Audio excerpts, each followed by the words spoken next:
Credibility check. How to evaluate a speaker's reputation. Hello, everyone. Welcome back to our series on listening comprehension strategies. Today, we're diving deep into the world of inferencing and drawing conclusions. In this episode, we're going to focus on how to evaluate the reliability and credibility of information by examining the speaker's or author's reputation. By the end of this video, you'll have a good grasp of how to determine if you can trust what you're hearing or reading. Let's jump right in. First, let's discuss why this is important. In the age of information overload, the credibility of the speaker is crucial.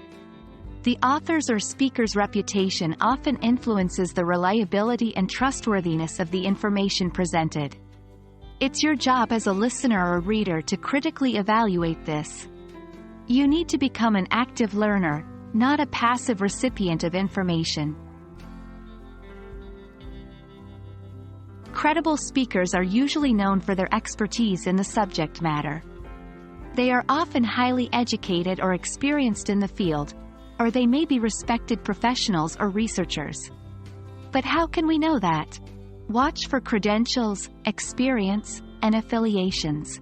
A biologist discussing genetic engineering, for example, is likely to be more credible than someone without relevant training. The next factor to consider is consistency.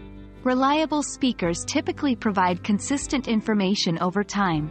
If there are significant inconsistencies or contradictions in what they're saying, you might question their credibility. Also, be aware of bias. All speakers have perspectives and biases, but credible speakers will acknowledge these and attempt to present balanced viewpoints. If a speaker presents only one side of a story, or if they're known to promote a specific agenda, you should consider this when evaluating their credibility. Finally, take into account public perception. What do others think of this speaker? Do they have a good reputation in the community? This doesn't mean you should follow the crowd, but public perception can be a helpful indicator of a speaker's credibility. Now, let's do a little activity. The next time you watch a video or read an article, apply these criteria. Evaluate the speaker's credibility and see if this affects your understanding of the information presented. Remember, becoming an active learner involves challenging the information you consume. And that's it for today's episode on evaluating a speaker's or author's reputation. Remember, in order to effectively infer and draw conclusions from what you listen to or read, you need to critically assess the credibility of the speaker. Your ability to do this will enhance your understanding and interpretation of the information. Thanks for watching, and keep practicing.